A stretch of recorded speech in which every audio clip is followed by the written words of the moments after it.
पंजाब विधानसभा निवडणुकांच्या आधी झालेल्या चंडीगडच्या स्थानिक स्वराज्य संस्थांच्या निवडणुकीत भाजपला मोठं यश मिळालं। चंडीगडच्या पालिका निवडणुकीत 26 पैकी 24 जागांचे निकाल जाहीर झाले। त्यापैकी 19 जागांवर भाजपला विजय मिळाला। अकाली दलाला 1 आणि काँग्रेसचे 4 उमेदवार निवडून आले। नोटबंदीच्या निर्णयानंतर उत्तर भारतात झालेल्या निवडणुकीत भाजपनं विजय साजरा केला। या काळात पंजाब विधानसभेच्या निवडणुका होणार आहेत। त्याआधी मिळालेल्या विजयानं भाजपच्या गोटात आनंदाचं वातावरण।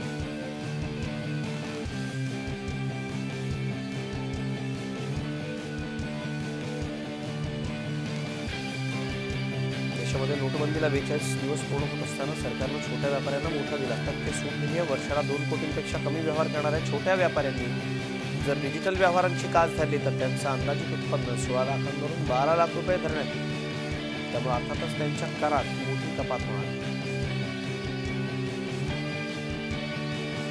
छोटे व्यवसायिक को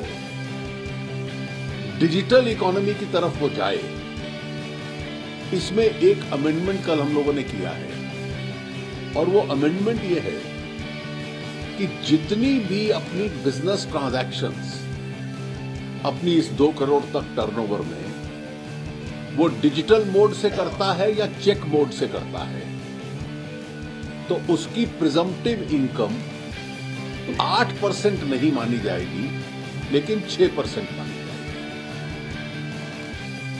अगर वो कैश ट्रांजैक्शंस करता है तो उसकी इनकम जैसे 2 करोड़ रुपए पे 16 लाख होगी, और अगर वो डिजिटल मोड से करता है या चेक मोड से करता है तो उसकी इनकम 2 करोड़ की टर्नओवर पे केवल 12 लाख मानी जाएगी। तो इसलिए उसको बहुत सिग्निफिकेंट टैक्स का बेनिफिट होगा।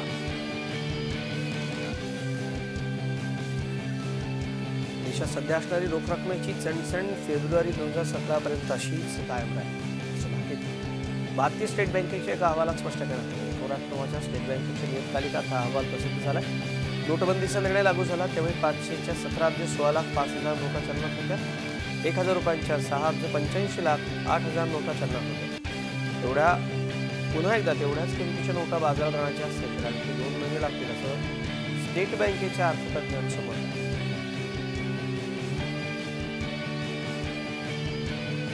भारतात पंतप्रधान नरेंद्र मोदींनी जाहीर केलेल्या नोटबंदीच्या निर्णयाचं जगभरातून अनुकरण व्हायला सुरुवात झाली आहे। सगळ्यात महत्त्वाचं म्हणजे सोमवारी पाकिस्तानच्या राज्यसभेत देशातल्या 5,000च्या चलनी नोटांचा जो मोठा प्रश्न इथं गंभीर झाला आहे त्यात या नोटा टप्प्याटप्प्यानं रद्द करण्याचा ठराव मंजूर झाला।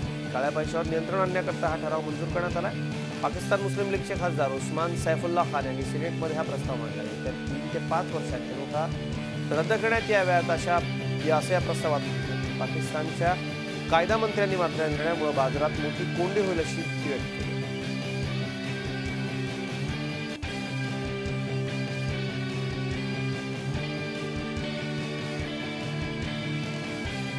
जुन्या नोटा बदलून देऊन त्यासाठी कमिशन घेणारी टोळी सातारा पोलिसांनी जेरबंद केली। त्यांच्याकडून 60 लाखांच्या नव्या नोटा जप्त करण्यात आल्या। सोमवारी साताऱ्यातल्या बॉम्बे रेस्टॉरंट चौकात नवीन नोटा घेऊन कोल्हापूरचे 3 जण येणार असल्याची माहिती सातारा पोलिसांना मिळाली। त्यानुसार सापळा रचून पोलिसांनी कोल्हापूरच्या 3 व्यावसायिकांना 60 लाख रुपयांसह पकडले।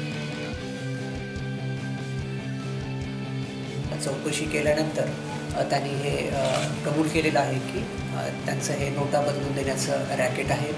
आपण कॅश आणि जे कार वगैरे आहेत ते आपण जप्त केलेले आहे।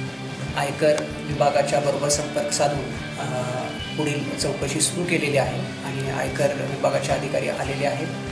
पोलीस आणि आयकर विभाग मिळून पुढील कायदेशीर प्रक्रिया करू। नोटाबंदीला 50 दिवस पूर्ण होण्याची वाट बघतोय। नोटबंदीवर त्यानंतर बोलले नसतं शिवसेनेचे पक्षप्रमुख उद्धव ठाकरे यांनी 10 दिवस आणखी वाट पाहू, अच्छे दिन येत आहेत का असं उद्धव ठाकरे म्हणाले। 50 दिवस पूर्ण होण्याची वाट बघतो आहे आणि 50 दिवसानंतर अच्छे दिन येतील असं आपण पंतप्रधानांवरती विश्वास दाखवला पाहिजे। त्याच्यामुळे अजून आता किती 10 दिवस राहिलेले आहेत। त्याच्यानंतर सगळीकडे आभारी आणि सगळं चांगलं होईल अशी अपेक्षा आहे।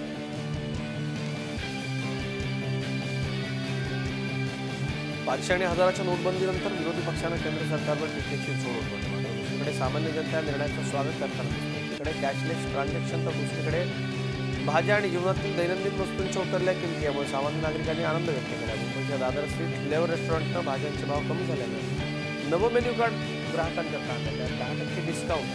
मला नोटबंदीनंतर थेट शेतकऱ्यांकडून भाजी खरेदी करतात. त्यात त्यांना भाज्या स्वस्त मिळतात. तसंच रक्कमही चेक किंवा डिजिटल पेमेंटच्या माध्यमातून दिली जाते. त्याचा हॉटेल मालकांना फायदा होतोय आणि त्यामुळे त्यांनी ग्राहकांना डिस्काउंट दिले. कि सब्जी पहले बहुत जो महंगी थी अभी बहुत सस्ती हो गई है end this is only because of कि गवर्नमेंट का जो डिसीजन है वही डिसीजन से हम लोग को भी बहुत सारे फ़ायदे ये लाइन में हो रहे हैं. Any of the business we are getting a very good benefit और वही हिसाब से हमने जो क्लाइंट के लिए 10% डिस्काउंट स्कीम रखी है and definitely they are enjoying the schemes with the new rate card which is very less now.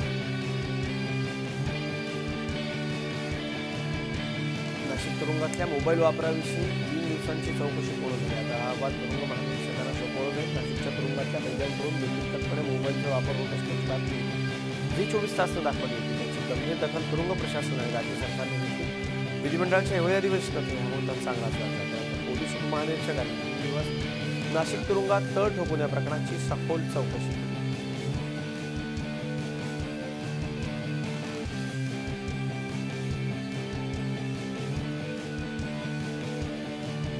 24 तास नाशिकच्या तुरुंगातल्या सावळ्या गोंधळाचा पर्दाफाश केल्यानंतर आता मोठ्या कारवाईच्या संकेत मिळतात. नाशिकच्या तुरुंगातल्या महत्त्वाच्या कैद्यांना इतरत्र हलवण्याची तयारी सुरू झाली आहे. सूत्रांच्या माहितीनुसार 16 अत्यंत खतरनाक कैद्यांना नाशिक मध्यवर्ती कारागृहातून हलवण्यात येणार आहे. त्यात अशा अनेक केसेसमधले हे कुख्यात कैदी आहेत. यामध्ये अत्यंत कुप्रसिद्ध गुंड गुन्हेगार सलीम कुत्ता याचाही समावेश आहे. औरंगाबाद महापालिकेची सर्वसाधारण सभा घेतली जाते. त्या सभागृहातच महापौर भगवान घडामोडेंनी आपल्या पक्षाची बैठक घेतली. त्यामुळे नवा वाद निर्माण झालाय. भगवान घडामोडेंनी महानगरपालिकेच्या सभागृहामध्ये भाजप कामगार मोर्चाच्या सभासदांची पदाधिकाऱ्यांची बैठक घेतली. यात आयुक्त उपमहापौरांच्या जागेवर कामगार मोर्चाचे पदाधिकारी तर मोर्चाचे प्रदेशाध्यक्ष संजय केनेकर महापौरांच्या बाजूला बसले. त्याशिवाय नगरसेवकांच्या जागेवर सर्व कामगार मोर्चाचे सदस्य आणि कार्यकर्ते बसले होते. विशेष म्हणजे पालिकेची सर्वसाधारण सभा आणि सभागृह याबाबतीत काही नियम आहे. त्यानुसार पालिकेच्या सभागृहात फक्त महापौर उपमहापौर आणि आयुक्तांनाच बसण्याची परवानगी आहे. तसंच लोकप्रतिनिधींच्या उपस्थितीत शहराच्या समस्येवर या सभागृहात चर्चा केली जाऊ शकते. त्यामुळे सभागृहाला विशेष दर्जा या सगळ्याच उल्लंघन घडामोडींनी केल्यानं चांगलाच वाद निर्माण झाला. खूप महत्त्वपूर्ण स्थान आहे. तिथे शहराच्या विकासाबाबतीत चर्चा होतो आणि सगळ्यांचं जे स्थान आहे ते फिक्स केलेलं असतं की महापौर इथेच बसणार. त्या खुर्चीवर कोणीही बसू शकत नाही. उपमहापौरची ते जागा आहे, आयुक्तांची ही जागा आहे, तिथे कोणीही बसू शकत नाही. आणि तिथे जाऊन तुम्ही एका राजकीय कार्यक्रम घेतो, राजकीय मीटिंग घेतो, हे मला वाटतं योग्य नाही आहे आणि हे महापौरांना कळायला पाहिजे. 2 दिवसात 6 खून झाल्यानंतर आता नागपूर पोलिसांनी कारवाईला सुरुवात केली. अवैधपणे चाकूसोडा विकणाऱ्या दुकानांवर आता कारवाई केली जाणार आहे. 6 पैकी 5 खून चाकूने करण्यात आले होते.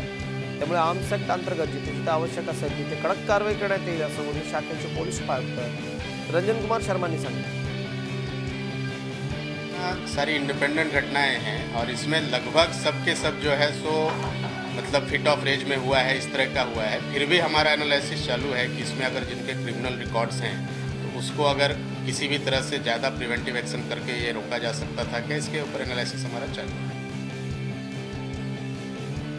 मुंबई नागपूर समृद्धी महामार्गात ज्या शेतकऱ्यांच्या जमीन जाणार आहेत त्यांच्यावरती अन्याय होऊ देणार नाही अशी ग्वाही उद्धव ठाकरे यांनी. येत्या सोमवार शहापूरजवळ शेतकऱ्यांना उद्धव ठाकरे स्वतः भेटणार आहेत. महामार्गाला शिवसेनेचा विरोध नाही पण बळीराजावर अन्याय होऊ देणार नाही असं उद्धव ठाकरेंचं म्हणणं आहे. आपल्याकडे आजी माजी सनदी अधिकाऱ्यांनी महामार्गाची कुणकुण लागल्यावर आसपासच्या जमिनी कवडीमोल भावात विकत घेतल्यात. आता उरलेल्या जमिनी सरकार प्रकल्पाकरता घेईल तर शेतकऱ्यांनी खायचं काय असा सवाल शहापूर तालुक्यातले शेतकरी विचारतात. त्या प्रश्नी उद्धव शेतकऱ्यांच्या बाजूने उभे ठाकले. बहुतेक करून येत्या शनिवारी मी त्यांना भेटतोय. परंतु 2 दिवसापूर्वी एकनाथ शिंदेनं मी तिथे पाठवलं होतं. कोणत्याही परिस्थितीत त्या शेतकऱ्यांवरती अन्याय आम्ही होऊ देणार नाही ही आमची भूमिका आहे. आणि त्या शेतकऱ्यांचा त्या मार्गाला विरोध नाही आहे. त्यांचं सुद्धा हेच म्हणणं आहे की बाबा आमची जी सुपीक जमीन आहे ती सुपीक जमीन घेऊ नका. ती सुपीक जमीन जर जात असेल तर ते अयोग्य आहे.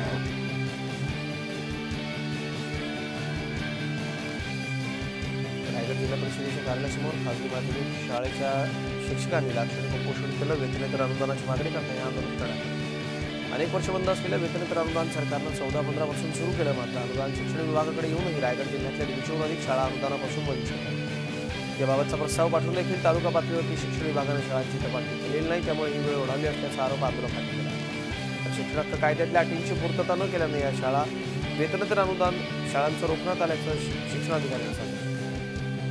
रायगड जिल्ह्यामध्ये प्रामुख्याने 2014, 15, 15, 16 आणि 16-17चे अनुदान अनेक शाळांना अद्याप मिळालेले नाही आणि त्यामुळे या वेतनेतर अनुदानापासून शाळा वंचित राहिल्यामुळे प्रामुख्याने पाणी बिल, लाईट बिल आणि शाळेच्या भौतिक सुविधेची फार दुर्दशा आहे. निर्णयातील काही अटींची पूर्तता काही शाळा करत नव्हत्या म्हणून त्यांचे या अनुदानाचे वाटप करण्यात आलेले नाही.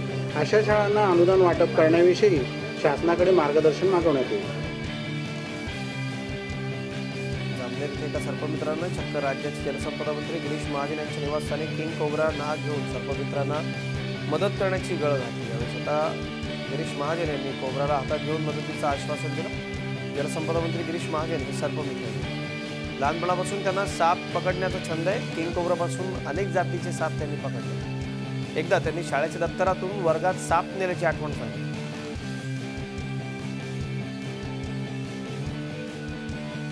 बीड शहरात मुस्लिम समाजाकडून मूकमोर्चा काढण्यात आला. मुस्लिम समाजाला नोकरी आणि शिक्षणात आरक्षण द्यावं, मुस्लिम पर्सनल लॉ बोर्डाच्या अधिकारात हस्तक्षेप करू नये आणि इतर मागण्या यावेळी करण्यात आल्या. त्या स्टेडियम इथून दुपारी 12:30 वाजता निघालेला हा मूकमोर्चा माळीवेस, वलवीन चौक, कारंजा, राजुरी वेस आणि शिवाजी चौक मार्गाची सहभागी झाले. हाजी अली दर्ग्यामध्ये महिलांना प्रवेश मिळाल्यानंतर Indian Muslim for secular democracy या संस्थेनं महिलांना कब्रस्तान आणि मशिदीत मुक्त प्रवेश मिळाला पाहिजे अशी भूमिका घेतली. मुस्लिम समाजात नसबंदी फक्त महिलांची केली जाते, हे चुकीचं आहे. पुरुषांनाही ती लागू करावी अशी मागणी या संस्थेने केली. भविष्यात महिलांमध्ये जनजागृती केली जाईल असं या संस्थेचे प्रमुख जावेद आनंद यांनी सांगितलं.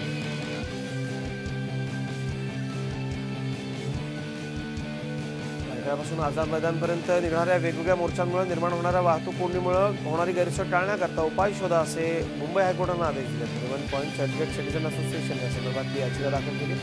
रोहित वेमुलाच्या आत्महत्येविरोधात मुंबईत भायखळा ते आझाद मैदानाचा मोर्चा निघाल्यावर जवळपास 6 तास या भागातली वाहतूक ठप्प होती. या दरम्यान अनेक अँब्युलन्स देखील अडकल्या होत्या. हे उदाहरण सांगून याचिकाकर्त्यांनी दर मोर्चाच्या वेळी वाहतूक कोंडी झाल्यानं त्रास मुंबईकरांना सहन करावा लागतो अशी तक्रार कोर्टाकडे केली. त्यावर कोर्टाने हे आदेश दिले.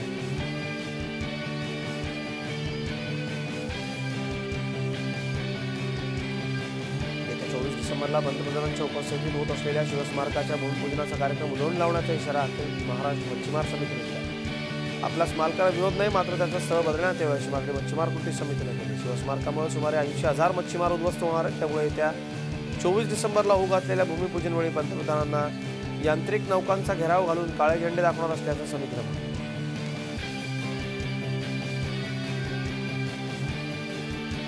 पुण्यातील माजी महाराष्ट्र केसरी पैलवान दत्तात्रय गायकवाड यांना खुनाच्या गुन्ह्यात अटक करण्यात आली. कोलकात्यातील शिवाजी गायकवाड यांचा खून केल्याचा त्यांच्यावर आरोप आहे. शिवाजी गायकवाड हे सोमवारी सकाळी 7च्या दरम्यान कंपनीत कामाला जायला निघाले असता त्यांच्यावर जीवघेणा हल्ला करण्यात आला. तर त्यांचा मृत्यू झाला. या प्रकरणी शिवाजी गायकवाड यांचा मुलगा अजिंक्य गायकवाडनं लोणी काळभोर पोलीस ठाण्यात तक्रार दाखल केली. त्यानुसार 8 आरोपींना अटक केली. यात महाराष्ट्र केसरी दत्ता गायकवाड यांचाही समावेश आहे. दत्तात्रय गायकवाड हे 2003चे महाराष्ट्र केसरी. जमिनीच्या वादातून हा खून झाल्याची माहिती पोलिसांनी दिली.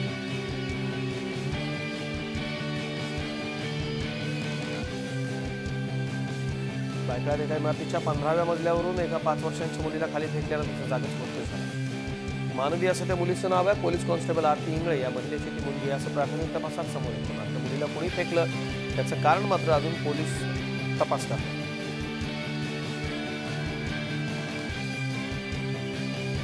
येत्या काही दिवसात एक्सप्रेस गाड्यांमध्ये RSC बसची संख्या वाढवण्याचा रेल्वेचा विचार आहे. प्रत्येक कोचमध्ये साईड लोअर बर्थ वाढवण्याची तयारी करण्यात येते. त्यामुळे जास्त प्रवासी लांब पल्ल्याचा प्रवास करू शकतील. येत्या 16 जानेवारीपासून स्लीपर कोचमध्ये वाढीव बर्थ RSCसाठी टाकून ठेवण्यात येतील. सध्या प्रत्येक डब्यात असे 5 बर्थ राखीव असतात. त्यामुळे 10 प्रवासी प्रवास करू शकतात. 16 जानेवारीपासून असे 7 बर्थ प्रत्येक डब्यात राखीव ठेवण्यात येणार. त्यामुळे डब्यात 14 प्रवासी सामावून येतात. थेट RSC कोचमधील 2 RSC बर्थची संख्या आता 4 करण्यात आली. तर 2 RSC कोचमध्ये 2 ऐवजी 3 बर्थ RSC तिकिटांकरता राखीव असतात.